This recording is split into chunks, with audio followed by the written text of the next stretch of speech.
Welcome to Jyothi TV bulletin లో ముందుగా headlines చూద్దాం. నేడు పోలవరం ప్రాజెక్టును పరిశీలించిన చంద్రబాబు అధికారులతో సమీక్ష అనంతరం మీడియా సమావేశం. 2019లో టీడీపీ గెలిచి ఉంటే 2020 చివరి నాటికి పోలవరం పూర్తయ్యేదని వెల్లడి. కానీ ఇప్పటి పరిస్థితుల్లో మరో 4 ఏళ్లు పడుతుందని వివరణ. రాజకీయాలు ఉండడానికి అర్హత లేని వ్యక్తిగా ఇలా జరిగిందని వ్యాఖ్యలు. రిషికొండ భవనాన్ని జగన్ ఇల్లుగా చూపించడం మానుకోండన్న గుడివాడ అమర్నాథ్. తాము మళ్లీ అధికారంలోకి వస్తే విశాఖ నుంచే పాలించాలని అనుకున్నామని వెల్లడి. ఐఏఎస్ అధికారులతో కమిటీ వేశాకే భవనాలు నిర్మించామని వివరణ. రాష్ట్రపతి, ప్రధాని, గవర్నర్ వంటి వారి ఆతిథ్యానికి వాటిని వాడుకోవచ్చని సూచన. ప్రజలను తప్పుదోవ పట్టించే చర్యలు మానుకుంటే మంచిదని సలహా. రాష్ట్రంలో పెండింగ్ లో ఉన్న ప్రతి ప్రాజెక్టును పరిశీలిస్తానన్న మంత్రి నారా లోకేష్. రాష్ట్రానికి పెట్టుబడులు ఎలా తీసుకురావాలో అధినేత చంద్రబాబు ఆదేశానుసారం పనిచేస్తామన్న ఐటీ మంత్రి. మంత్రి హోదాలో మొదటిసారి తన సొంత నియోజకవర్గంలో పర్యటించిన రాష్ట్ర ఐటీ శాఖ మంత్రి మంగళగిరి ఎమ్మెల్యే.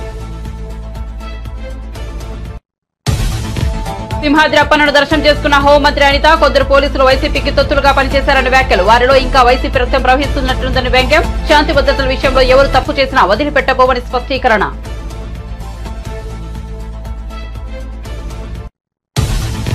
సాలూరు నియోజకవర్గం నుంచి గెలిచిన గుమ్మడి సంధ్యారాణి. ఏపీ మహిళా శిశు సంక్షేమం, గిరిజన వ్యవహారాల మంత్రిగా నియామకం. ఐటీడీఏ, ఐసీడీఎస్ లను ప్రక్షాళన చేస్తున్నామని, అంగన్వాడీల సమస్యలు ఒక్కొక్కటిగా పరిష్కరిస్తామని స్పష్టీకరణ.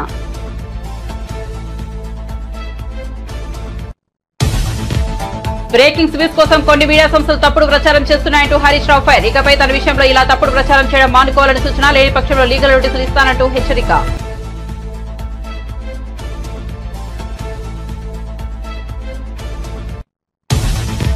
టీడీపీ రాష్ట్ర అధికార ప్రతినిధి నీలాయపాలెం విజయ్ కుమార్ ప్రెస్ మీట్. తిరుమల నుంచే ప్రక్షాళన మొదలైందని వెల్లడి. ధర్మారెడ్డి, కరుణాకర్ రెడ్డి శుద్ధపూసలేమీ కాదని వ్యాఖ్యలు. కమిషన్ల పేరుతో 100 కోట్లు కొట్టేశారన్న ఆరోపణలు. దొరికిపోతామని భావించి వెబ్సైట్ల నుంచి వివరాలు మాయం చేశారని వెల్లడి. మంత్రి కోమిరెడ్డి వెంకటరెడ్డికి నల్గొండ ఔటర్ రింగ్ రోడ్డు భూ నిరాశితుల సెగ. నల్గొండ రింగ్ రోడ్డు నల్లహండ్లు మార్చాలని బాధితుల నిరసన. కాలం మీద పడ్డా కనికరం చూపించలేదని ఆవేదన. సీఎం రేవంత్ వచ్చినా చేసేదేమీ లేదని జారుకున్న మంత్రి కోమిరెడ్డి. ఇక వార్త వివరాల్లోకి వెళ్తే ఏపీ ముఖ్యమంత్రి చంద్రబాబు నేడు పోలవరం ప్రాజెక్టును సందర్శించారు. అధికారులతో కలిసి ప్రాజెక్టు అంతా కలయతిరిగిన ఆయన అక్కడి పరిస్థితులు చూసి తీవ్ర విచారం వ్యక్తం చేశారు. 2019లో తాము అధికారం నుంచి దిగిపోయే నాటికి 72% పనులు పూర్తయితే ఈ 5 ఏళ్లలో నాశనం చేశారని ఆవేదన వ్యక్తం చేశారు. పోలవరం తాజా పరిస్థితులపై అధికారులతో సమీక్ష నిర్వహించిన చంద్రబాబు అనంతరం మీడియా సమావేశంలో మాట్లాడారు. పోలవరం ఆంధ్రప్రదేశ్ రాష్ట్రానికి ఒక వరంగా భావించి ఆ రోజు మనం శ్రద్ధ పెట్టాం.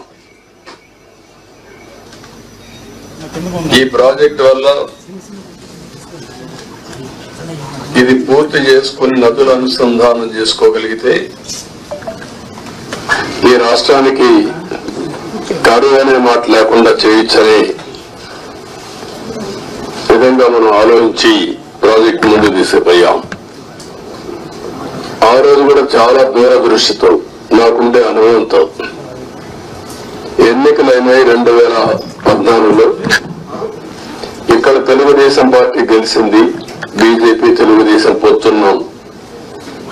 ఢిల్లీలో ఎన్డీఏ వచ్చింది. నేను మొట్టమొదటిసారిగా రిక్వెస్ట్ చేసింది,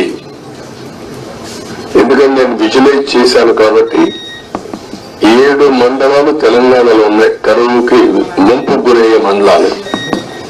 ఆ 7 మండలాలు గాని మనకి ఇవ్వకపోతే 2 రాష్ట్రాలు జూన్ 2వ తారీఖున నోటిఫై అవుతాయి. నోటిఫై అయిన తర్వాత మళ్లీ అసెంబ్లీకి ఆ రాష్ట్రాలు ఒప్పుకుంటే తప్ప ఇది సాధ్యం కాదు. అందుకనే పట్టుబట్టి నేను 7 మండలాలు ఇవ్వకపోతే నేను ప్రమాణ స్వీకారం కూడా చేయను, ఇంకా పోలవరం ప్రాజెక్ట్ కాదు అనే ఉద్దేశంతో నేను పట్టుబట్టి ఫస్ట్ కేబినెట్ చరిత్రలో ఎన్డీఏ 2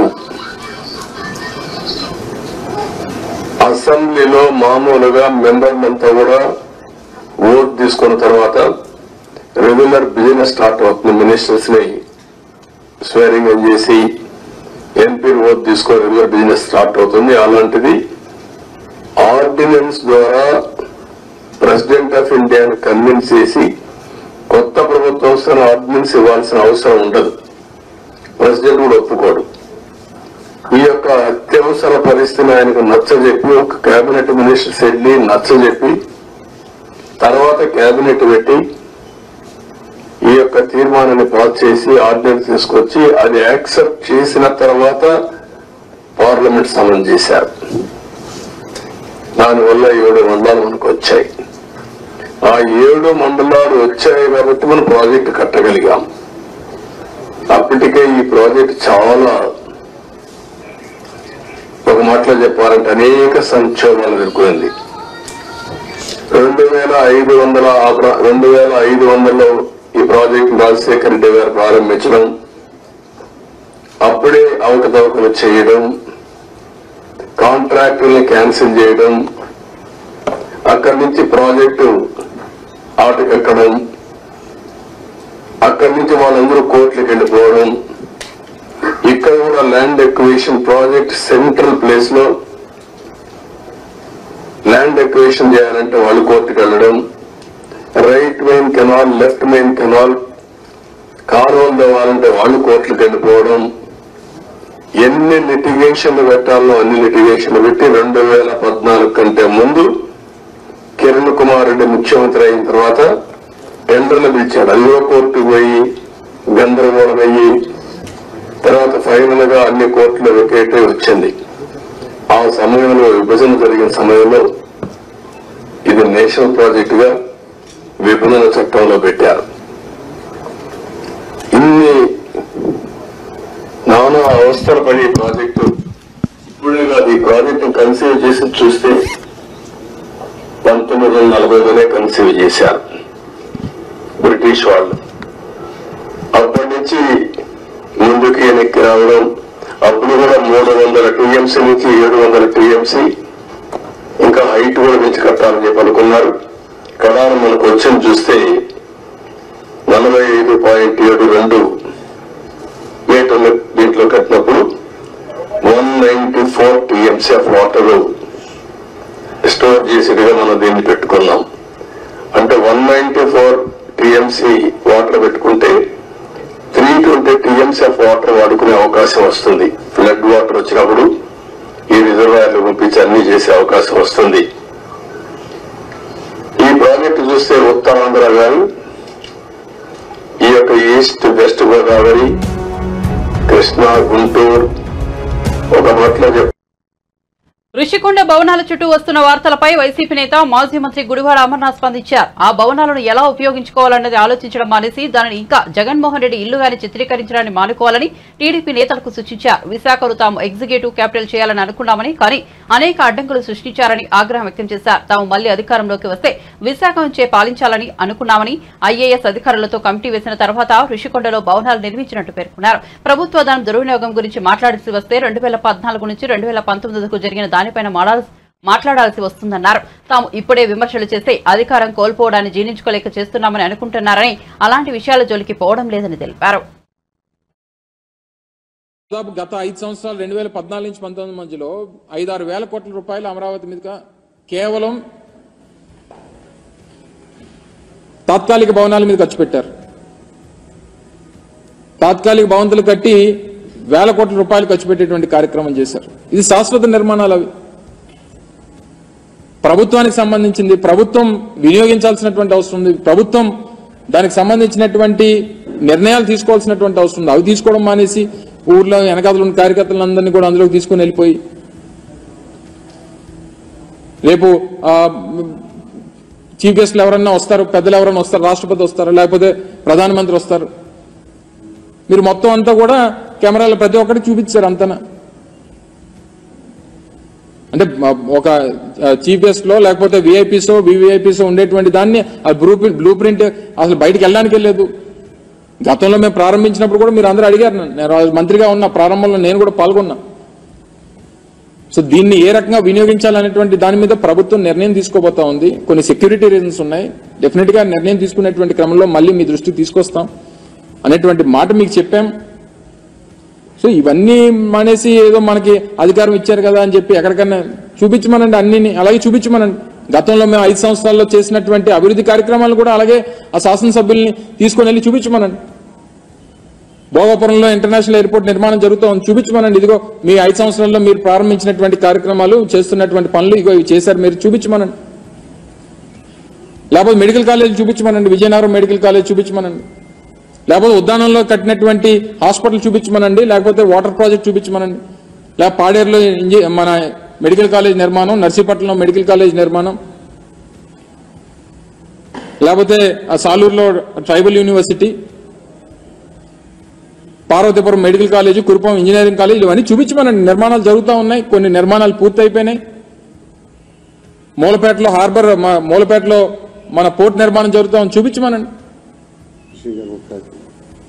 ఫిషింగ్ హార్బర్లో అనేక పోర్టులు ఉత్తరాంధ్రకు సంబంధించి ఇన్ని ప్రాజెక్టుల నిర్మాణం చేపడతా ఉన్నాం.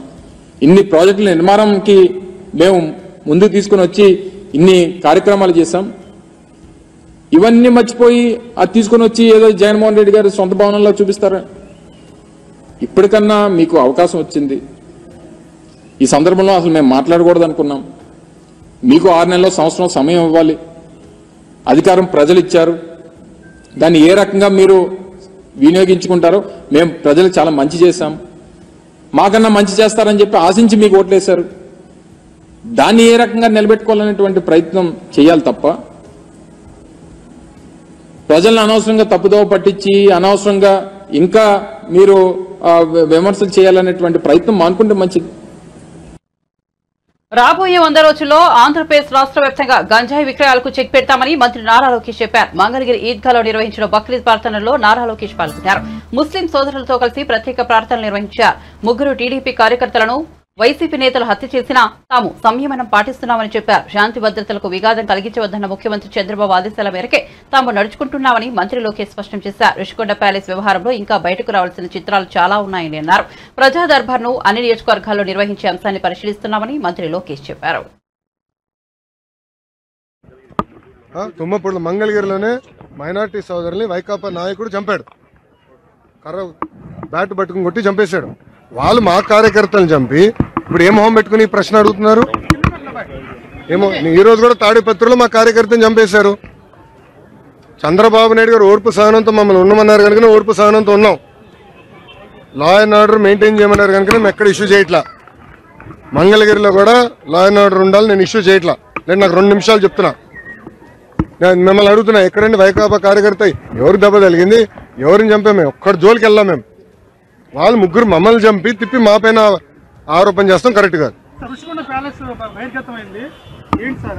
ఇంకా మీరు మొత్తం చూడలే, ఇంకా చాలా ఉందని. ఇంకా ముఖ్యమంత్రి గారు దానిపైన నివేదిక అడిగారు. ఎంత ఖర్చు అయింది, దేనికి ఖర్చు పెట్టారు, మొత్తం డీటెయిల్స్ అడిగారు. ఇంకా రావాల్సిన అవసరం ఉంది. ఇదే కాదు, ఇలా చాలా కట్టినట్టున్నారు. అన్ని వివరాలు వచ్చిన తర్వాత ప్రజల ముందర పెడతాం.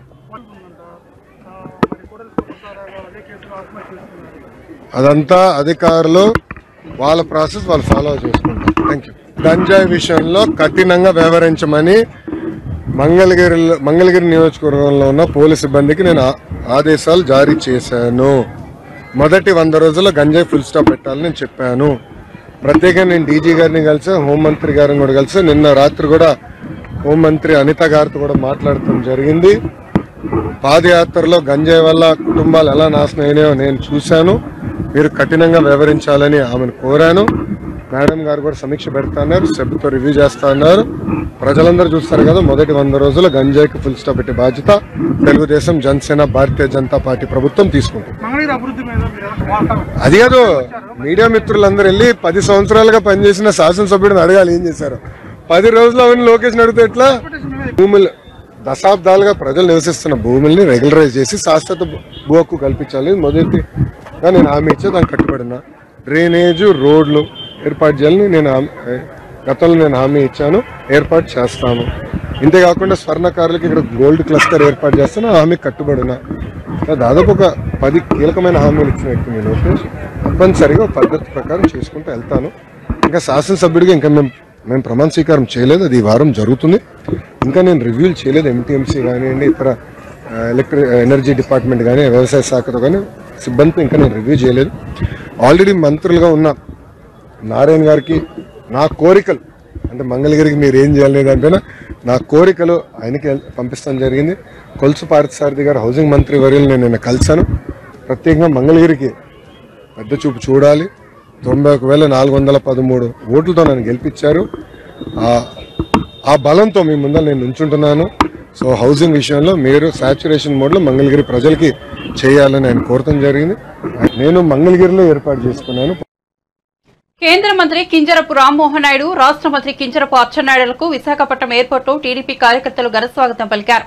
సోమవారం ఉదయం ప్రత్యేక విమానంలో విశాఖ చేరుకున్న తమ మంత్రులకు స్వాగతం పలికేందుకు భారీ సంఖ్యలో నేతలు, అభిమానులు ఎయిర్పోర్టుకు చేరుకున్నారు. అక్కడి నుండి శ్రీకాకుళం వరకు 200 కార్లు, 350 బైకులతో భారీ ర్యాలీతో మంత్రులు వెళ్లారు.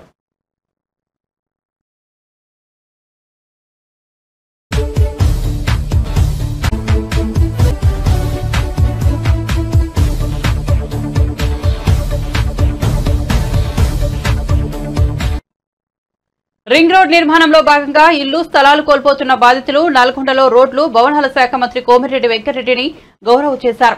తమకు న్యాయం చేసే వరకు కదలనిచ్చేది లేదని రోడ్డుపై బైఠాయించారు. కొందరు మహిళలు కాళ్లు పట్టుకుని ప్రాధేయపడినా ఫలితం లేకపోయింది. తాను చేసేదేమీ లేదని సీఎం రేవంత్ రెడ్డి వచ్చినా ఇదే పరిస్థితి అంటూ మంత్రి పోలీసుల సాయంతో అక్కడి నుంచి వెళ్లిపోయారు. తమకు న్యాయం చేస్తారని గెలిపిస్తే కష్టపడి కొనుక్కున్న తమ భూములు గుంజుకున్నారని నిర్వాసితులు వాపోయారు. తమకు అన్యాయం జరిగితే కోమిరెడ్డి పేరు రాసి ఆత్మహత్య చేసుకుంటామన్నారు. కాగా నల్గొండ పట్టణం మీదుగా కేంద్ర ప్రభుత్వం 565 నెంబర్ జాతీయ రహదారి నిర్మిస్తున్న విషయం తెలిసిందే.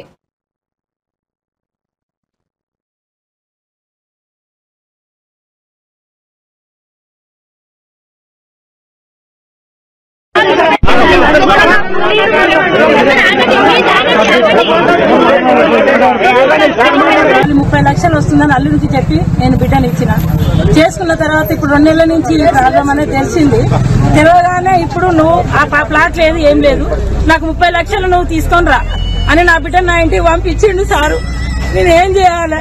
నా బిడ్డకి అది కట్నం ఇచ్చిన నేను చేతగాని పరిస్థితి, కష్టం చేసుకోలేని స్థితికున్నా నేను ఆత్మహత్య తప్ప నేను ఏం చేసుకోలేను. నా బిడ్డ ఏడుపు, నేను ఏడుపు, ఏం చేయాలో మాకు అర్థం కావట్లేదు. న్యాయం చేస్తారనే 2 నెలల నుంచి తిరుగుతున్నాము, ఎవరు ఏం పట్టించుకుంటలేరు మా బాధ. మాకేం చేస్తారో మాకు చేస్తారని మీకు గెలిపించుకున్నాము. మాకు అన్యాయం చేయొద్దు, మేము ఆత్మహత్య చేసుకుంటాం సార్. కోమటిరెడ్డి పేరు చెప్పి రాసి పెట్టి మరి ఆత్మహత్య చేసుకుంటాము. మాకు అన్యాయం అయితే జరుగుతుంది, మాకు న్యాయం చేయాలని కోరుకుంటున్నాం. మాకేదేమొద్దు, మా ప్లాట్లు మాకు ఉండాలి, మాకు ఇంకేమొద్దు సార్. మాకు ఇచ్చిన ప్లాట్లు మాకు ఉండాలి, మా ప్లాట్లంగా పోవద్దు, మేము నష్టపోవద్దు సార్, మాకు నష్టపోవద్దు. మీరు ఎక్కడైనా చేసుకోండి, ఆఫ్టర్ 3 అనేది ఒకటి రద్దు చేయండి. ఉన్న దగ్గర తీసుకోండి సార్, మా కాడ తీసుకోకూరి, మమ్మల్ని అన్యాయం చేయకూరి. ఏపీ హోంమంత్రి, టీడీపీ ఫైర్ బ్రాండ్ మహిళా నేత వంగల్పూరి అనిత సింహాద్రి అప్పమ్మను దర్శించుకున్నారు.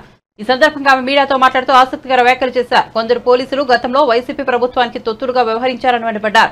వారిలో ఇంకా వైసీపీ రక్తం ప్రవహిస్తున్నట్టుందని వ్యంగ్యం ప్రదర్శించారు. మీకు జగన్ పై ఇంకా ప్రేమ ఉంటే ఉద్యోగాలు వదిలేసి ఆ పార్టీ కోసం పనిచేసుకోనంటూ అనిత తీవ్ర వ్యాఖ్యలు చేశారు. శాంతి భద్రతల విషయంలో ఎక్కడ తప్పు జరిగినా బాధ్యులను వదిలేది లేదని స్పష్టం చేశారు. సింహాచలం దేవస్థానం భూములు 1 గజం కూడా అన్యాక్రాంతం కానివ్వబోమని తెలిపారు. అంతకుముందు సింహాచలం ఆలయంలో హోంమంత్రి అనితకు ప్రోటోకాల్ అనుసరించి పూర్ణకుంభ స్వాగతం లభించింది. ఆలయ గర్భగుడిలో ఆమె ప్రత్యేక పూజలు చేశారు. క్లారిటీగా చెప్పాను నేను. ఇంకొకటి, ఏదైతే కేసులు ఉన్నాయో అంటే వాళ్ళు లాస్ట్ 5 ఇయర్స్లో వాళ్ళ పరిస్థితి ఎలా అయిపోయిందంటే, పని చేస్తున్న పక్కన పెట్టుకున్నారు. వాళ్ళకి పని చేస్తారు అనుకుంటే వాళ్ళు ఏదో పని చెప్తే వాళ్ళు చేసే వాళ్ళని పక్కన పెట్టుకున్నారు, మిగతా వాళ్ళందరినీ దూరం పెట్టారు. సో ఈసారి ప్రక్షాళన అనేది చాలా హెవీగా జరుగుతుంది. ప్రక్షాళన అయితే జరగడం ఖాయం. నేను మళ్ళీ చెప్తున్నానండి, పోలీస్ డిపార్ట్మెంట్ వాళ్ళకి ఇది హెచ్చరిక కాదు, రిక్వెస్ట్. పోలీస్ డిపార్ట్మెంట్ వాళ్ళకి ఇది రిక్వెస్ట్. మీకు ఇంకా వైఎస్ఆర్సీపీ మూలాలు ఉంటే గనక ముందు మేము తొలగించుకోలేకపోతున్నాము అనుకుంటే గనక పక్కకు తప్పుకోండి. ప్రజల గురించి పనిచేసే వాళ్ళని, ప్రజా సంక్షేమం గురించి పనిచేసే వాళ్ళని మేము తెచ్చుకొని మేము పని చేయించుకుంటాం. ఇది request, not a warning.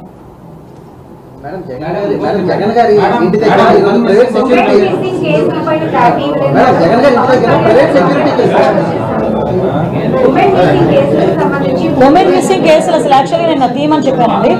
Women missing cases ఎన్ని మీ దగ్గరికి వచ్చినాయి?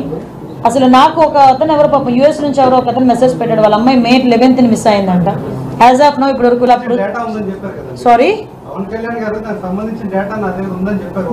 డేటా మా దగ్గర ఇప్పుడు ప్రతిపక్ష హోదాలో ఉండేటప్పుడు మా దగ్గర ఉండడం ఒకటి. ఈరోజు మేము అధికారంలోకి వచ్చిన తర్వాత త్రూ అఫీషియల్ మేము ఆ డేటా తీసుకొని దాన్ని బేస్ చేసుకొని మేము ఏ ఎంక్వైరీ వేయాలి, ఏది కమిషన్ ఏర్పాటు చేయాలన్నది మేము నిర్ణయం తీసుకుంటాం. డెఫినెట్గా నేను ఫర్దర్గా స్టేట్ లెవెల్ అఫీషియల్స్తో కూర్చునేటప్పుడు దాని మీద నిర్ణయం తీసుకుంటాం. ప్రతిపక్ష నాయకులు ఇంట్లో మీద కొంతమంది నాయకులు వెళ్ళి డైరెక్ట్గా రాలేస్తుంటారు కానివ్వండి. నీ క్వశ్చన్ ఒక మాట చెప్తాను. ఇప్పుడు ఎవరికి వాడు కొట్టుకుని నాకు దెబ్బ తగిలిందంటే నేనేం చేయలేను. కానీ ఎందుకు ఈ మాట చెప్తున్నానంటే మీరు అనుకోవచ్చు, మేడం మొన్నటి వరకు మీరు ప్రతిపక్షంలో ఉన్నారు కదా, చాలా చెప్పారు కదా అని మీరు అనుకోవచ్చు. ఒక్కసారి ఆలోచించండి. ప్రజలు మాకు ఇచ్చిన మ్యాండేట్ 151 కాదు, 164. రాష్ట్రం మొత్తం మీద చూసుకుంటే 11 మంది అవతల ఎమ్మెల్యేలు ఉన్నారు, 164 మంది మా ఎమ్మెల్యేలు ఉన్నాం. నిజంగా మేము దాడే చేయాలి, మేము కక్షే సాధించాలి, లేదు అవతల వాడు అంతే చూడాలి. నియోజకవర్గాల్లో ఉన్న వైఎస్ఆర్సీపీ నాయకుడు ఎవడైనా రోడ్డు మీద తిరగగా కక్ష సాధింపు చర్యలు మేము చేయమని చెప్పారు. కాబట్టే దెబ్బతిన్న కార్యకర్త కూడా నాయకుడు మాట మీద ఇంట్లో కూర్చున్నాడు.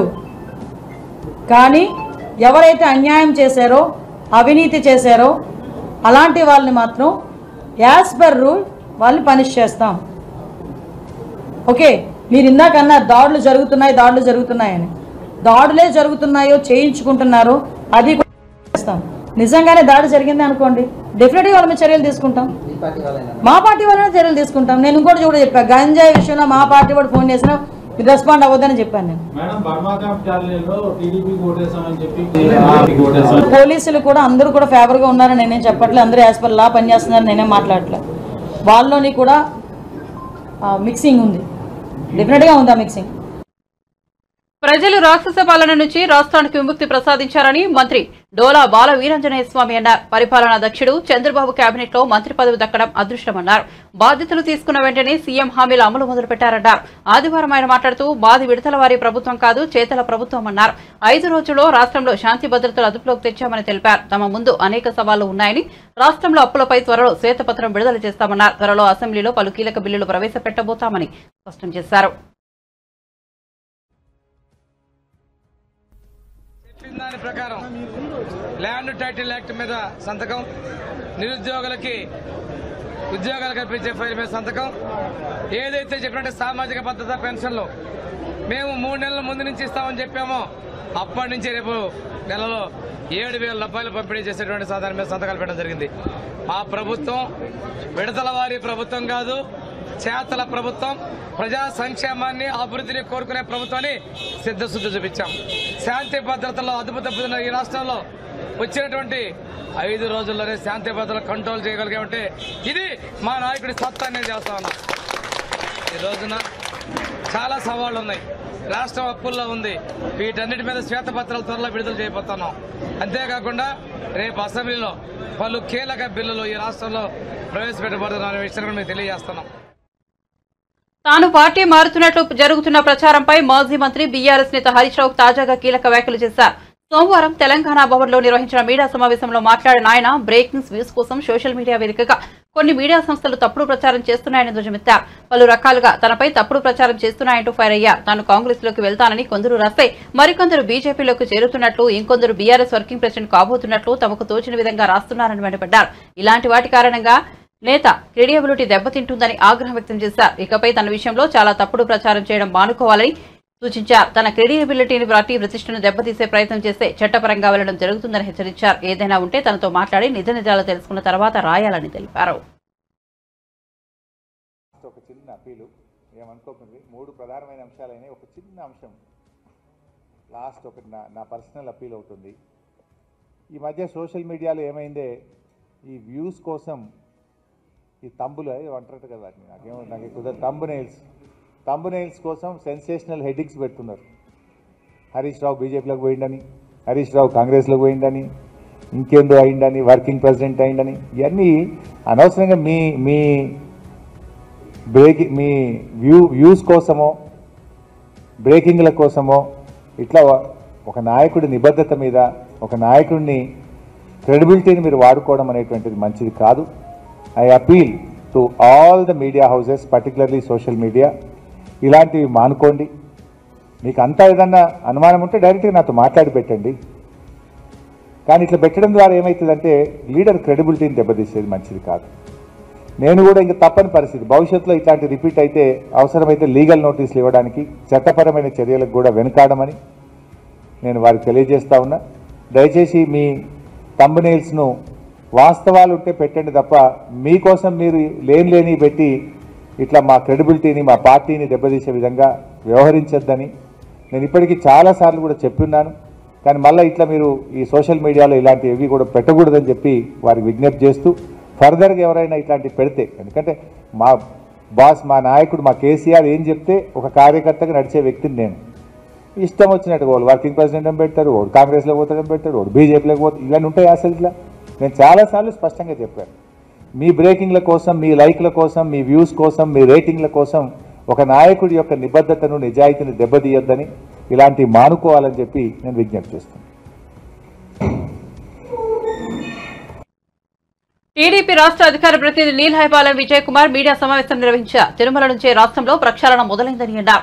ధర్మారెడ్డి రిటైర్మెంట్ ఇచ్చినంత మాత్రాన, కరుణాకర్ రెడ్డి రాజీనామా చేసినంత మాత్రాన ఇద్దరు శుద్ధపూసలైపోతారని వ్యంగ్యం ప్రదర్శించారు. శ్రీవాణి ట్రస్ట్ పేరుతో, సమరత సేవా ట్రస్ట్ కు నిధుల పేరుతో దోపిడీ జరిగిందని ఆరోపించారు. ఆ 5 ఏళ్లలో తిరుమలలో హిందూ వ్యతిరేక కార్యక్రమాలు, అవినీతి, అక్రమాలు ఎన్నో జరిగాయని విజయ్ కుమార్ మండిపడ్డారు. ధర్మారెడ్డి, వైవి సుబ్బారెడ్డి, కరుణాకర్ రెడ్డి, జగన్మోహన్ రెడ్డిల నేతృత్వంలో తిరుమలను భ్రష్టు పట్టించారని ధ్వజమెత్తారు. ఎందుకంటే ఈ 5 సంవత్సరాల్లో తిరుమలలో జరిగినన్ని అవినీతి పనులు, అక్రమాలు, హిందూ ధర్మానికి వ్యతిరేకంగా జరిగిన పనులు, రకరకాల అడ్మినిస్ట్రేటివ్ ల్యాప్సెస్, ఇవన్నీ 5 సంవత్సరాల్లో ఎంత ఒక తిరుమల లాంటి ఒక పుణ్యక్షేత్రంలో జరగకూడని పనులన్నీ అవినీతిపరమైన పనులన్నీ పూర్తిగా అక్కడ అధికారుల పర్యవేక్షణలో, ఇంకా చెప్పాలంటే అప్పటి ముఖ్యమంత్రి గారికి తెలిసి ఆయనకు అనుసరణలోనే బహుశా జరిగాయేమో. వీటన్నిటికీ ఒక మేజర్ కారణం ధర్మారెడ్డి గారు ఈ నెల 30వ తేదీన రిటైర్ అయిపోతున్నారు.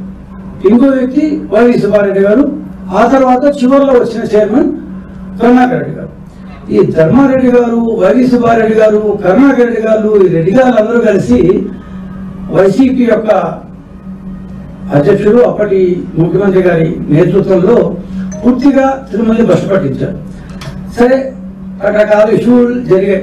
ఆయన 30వ నేను వెళ్ళిపోతున్నాను కాబట్టి నన్ను ఈవో నుంచి తీసేశారు, ఇప్పుడు ఆయన కేవలం అడిషనల్ ఈవో కాబట్టి నేను మధ్యాహ్నం ఆయన ఇంటిని కూడా వేకేట్ చేశారు. తిరుపతిలో వేకేట్ చేసేసి 2 లారీల్లో ఆయన సామాన్లన్నింటినీ పంపించేశారు. సరే, ఇప్పుడు ఇంకొక బులెటిన్ ముగించే ముందు హెడ్లైన్స్ మరోసారి చూద్దాం. నేడు పోలవరం ప్రాజెక్టును పరిశీలించిన చంద్రబాబు అధికారులతో సమీక్ష అనంతరం మీడియా సమావేశం. 2019లో టీడీపీ గెలిచి ఉంటే 2020 నాటికి పోలవరం పూర్తయ్యేదని వెల్లడి. కానీ ఇప్పటి పరిస్థితిలో మరో 4 ఏళ్లు పడుతుందని వివరణ. రాజకీయాల్లో ఉండడానికి అర్హత లేని వ్యక్తి వల్ల ఇలా జరిగిందని వ్యాఖ్యలు. ఋషికొండ భవనాన్ని జగన్ ఇల్లుగా చూపించడం మానుకోండని గుడివాడ అమర్న. తాము మళ్లీ అధికారంలోకి వస్తే విశాఖ నుంచి పాలించాలని అనుకున్నామని వెల్లడి. ఐఏఎస్ అధికారులతో కమిటీ వేశాక భవనాలు నిర్మించామని వివరణ. రాష్ట్రపతి, ప్రధాని, గవర్నర్ వంటి వారి ఆతిథ్యానికి వాటిని వాడుకోవచ్చని సూచన. ప్రజలను తప్పుదోవ పట్టించే చర్యలు మానుకుంటే మంచిదని సలహా. రాష్ట్రంలో పెండింగ్ లో ఉన్న ప్రతి ప్రాజెక్టును పరిశీలిస్తానన్న మంత్రి నారా లోకేష్. రాష్ట్రానికి పెట్టుబడులు ఎలా తీసుకురావాలో అధినేత చంద్రబాబు ఆదేశానుసారం పనిచేస్తానన్న ఐటీ మంత్రి. మంత్రి హోదాలో మొదటిసారి తన సొంత నియోజకవర్గంలో పర్యటించిన రాష్ట్ర ఐటీ శాఖ మంత్రి మక్కలగిరి ఎమ్మెల్యే. సింహాద్రి అప్పన్నను దర్శనం చేసుకున్న హోంమంత్రి అనిత. కొందరు పోలీసులు వైసీపీకి తొత్తులుగా పనిచేస్తారని వ్యాఖ్యలు. వారిలో ఇంకా వైసీపీ రక్తం ప్రవహిస్తున్నట్టుంది వ్యంగ్యం. శాంతి భద్రతల విషయంలో ఎవరు తప్పు చేసినా వదిలిపెట్టబోమని స్పష్టీకరణ.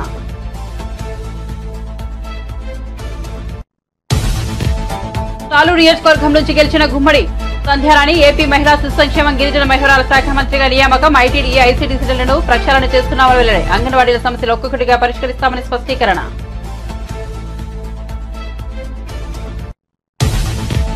బ్రేకింగ్ స్వీస్ కోసం కొన్ని మీడియా సంస్థలు తప్పుడు ప్రచారం చేస్తున్నాయంటూ హరీష్ రావు ఫైర్. ఇకపై తన విషయంలో ఇలా తప్పుడు ప్రచారం చేయడం మానుకోవాలని సూచన. లేని పక్షంలో లీగల్ నోటీసులు ఇస్తానంటూ హెచ్చరిక.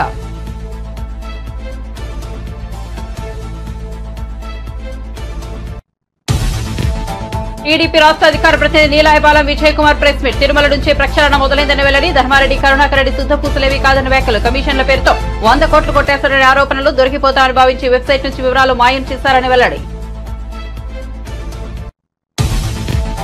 మంత్రి కోమటిరెడ్డి వెంకటరెడ్డికి నల్గొండ ఔటర్ రింగ్ రోడ్ భూ నిర్వాసితుల తెగ. నల్గొండ రింగ్ రోడ్ ఆన్లైన్మెంట్ చేయాలని బాధితుల నిరసన.